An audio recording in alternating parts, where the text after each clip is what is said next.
କ'ଣ ଲେଖା ହେଇଛି ଦେଖିଲେ? ମୁଁ କେଉଁଠି ଅଛି ଅନୁମାନ କରିପାରୁଛନ୍ତି? ଏଇଟା ତ ଗୋଟେ ମନ୍ଦିରର ଗାତ୍ର, ମାନେ କାନ୍ଥର ଚିତ୍ର। ଆଉ କ'ଣ ଲେଖା ହେଇଛି ପୁଣି ଥରେ ଦେଖାଇ ଦେଉଛି ଆପଣମାନଙ୍କୁ। ଏବେ ନିଶ୍ଚୟ ପଢ଼ିପାରିଥିବେ।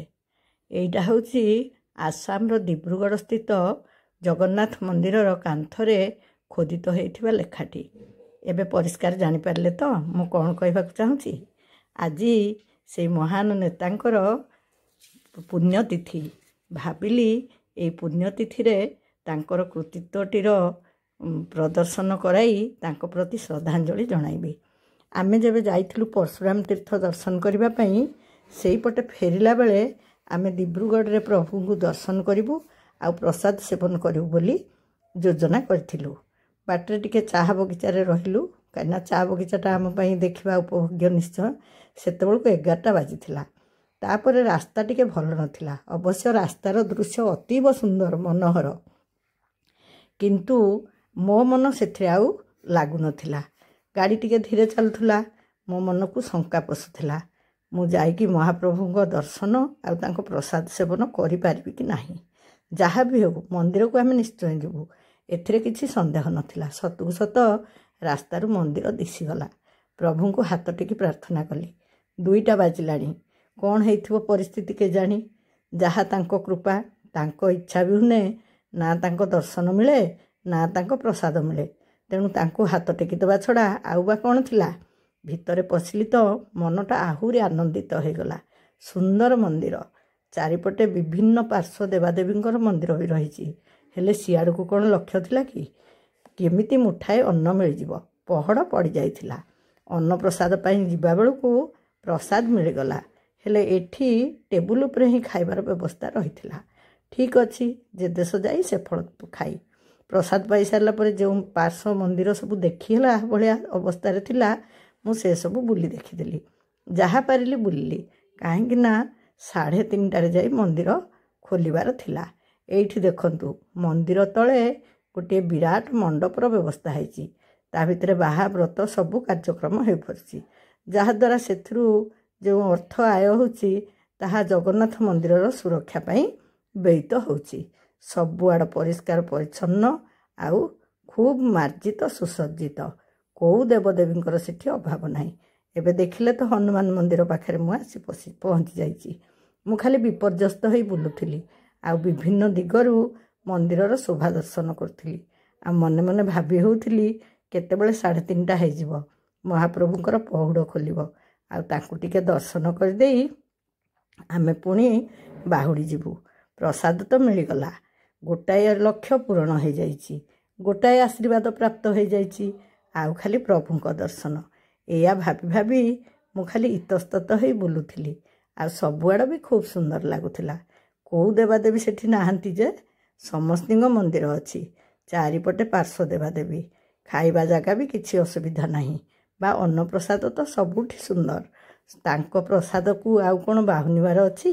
ଯେଉଁ ଜାଗା ବି ହେଉ, ଯୁଆଡ଼େ ଗଲେ ବି ମୁଁ ସବୁବେଳେ ଜଗନ୍ନାଥ ମନ୍ଦିର ଖୋଜେ ଆଉ ସେଇ ମନ୍ଦିରରେ ଟିକେ ପ୍ରସାଦ ପାଇବାକୁ ଇଚ୍ଛା କରେ। ଏଇଠି ଦେଖନ୍ତୁ, ରାମ ଲକ୍ଷ୍ମଣ ସୀତା 3 ମୂର୍ତ୍ତି। ଆଉ ଟିକିଏ ବାଟ ଯିବା ପରେ ପୁଣି ଗୋଟିଏ ମନ୍ଦିର ପଡ଼ିଗଲା। ଇଏ ତ ନବଗ୍ରହ ମନ୍ଦିର। ପ୍ରାୟ ସବୁ ମନ୍ଦିରରେ ନବଗ୍ରହ ମନ୍ଦିର ଥାଏ। ଏଠି ବି ସବୁ ଗ୍ରହ ଦେବତାମାନଙ୍କୁ ଗୋଟି ଗୋଟି ହୋଇ ମୁଁ ପ୍ରଣାମ ଜଣାଇଲି।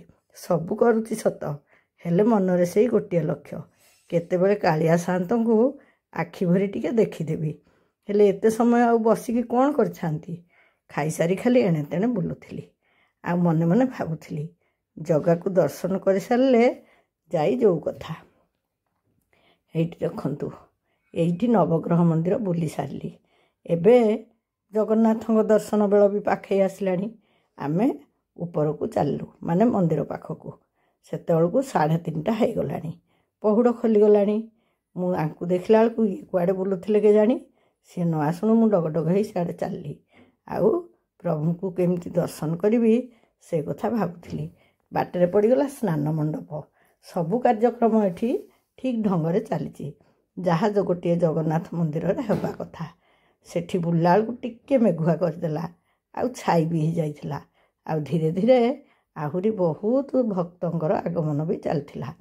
ମୁଁ ଆଙ୍କୁ ଖୋଜିଲି ଏକୁଟିଆଟା କ'ଣ ଯାଇ ଦର୍ଶନ କରିବି ବୋଲି। ତାଙ୍କୁ ଦେଖିଲା ବେଳକୁ ସେ ବି ଅନ୍ୟ ଆଡ଼େ ବୁଲୁଥିଲେ। ପାଖକୁ ଆସିଗଲା ପରେ ଦୁହେଁ ଯାଇ ପ୍ରଭୁଙ୍କୁ ଦର୍ଶନ କରିଗଲୁ। ଆହା, ଯେଉଁ ଜାଗାରେ ହେଉ, ଯେଉଁ ମନ୍ଦିରରେ ହେଉ, ତାଙ୍କ ଶୋଭା ସବୁବେଳେ ଅପରୂପ, ସବୁବେଳେ ହୃଦୟସ୍ପର୍ଶୀ, ସବୁବେଳେ ସେ ଅନ୍ତରଙ୍ଗ ହିଁ ଲାଗନ୍ତି। ତାଙ୍କୁ ପ୍ରଣାମ କଲି। ଯେତେ ଦେଖିଲେ ତ ମନ ପୁରେ ନାହିଁ। ବାରମ୍ବାର ଦେଖୁଥିଲି ଆଉ ଭାବୁଥିଲି ସବୁଠି ସେ ବିରାଜିତ ହୁଅନ୍ତି। ଭକ୍ତ ହୃଦୟରେ ତାଙ୍କର ଭାବନାକୁ ପରିପ୍ରକାଶ କରନ୍ତି। ଏ ମନ୍ଦିର କିଏ କରିଥିଲା ଜାଣନ୍ତି? ଆମ ଓଡ଼ିଶାର ମୁଖ୍ୟମନ୍ତ୍ରୀ, ଯିଏକି 3 ଥର ମୁଖ୍ୟମନ୍ତ୍ରୀ ପଦ ଅଳଙ୍କୃତ କରି ଦୀର୍ଘ 15 ବର୍ଷ କାଳ ଓଡ଼ିଶାକୁ ସୁଶାସନ ପ୍ରଦାନ କରିଥିଲେ। ସେ କେବଳ ଜଣେ ରାଜନୈତିକ ନୀତିଜ୍ଞ ନଥିଲେ, ସାମ୍ବାଦିକତାରୁ ଜୀବନ ଆରମ୍ଭ କରିଥିଲେ।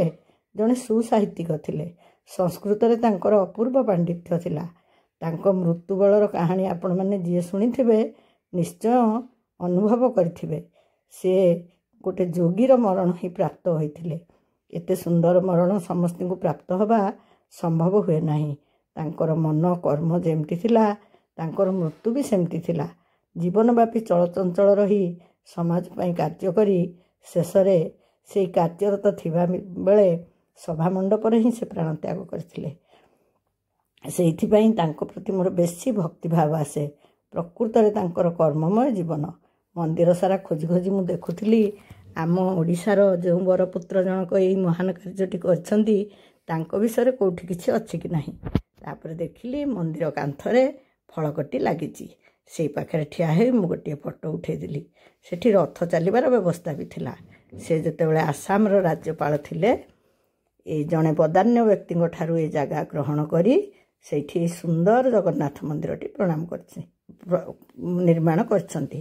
ଆଜି ତାଙ୍କର ପୁଣ୍ୟତିଥିରେ ତାଙ୍କୁ ମନେ ପକାଉଛି ଆଉ ଜଗନ୍ନାଥ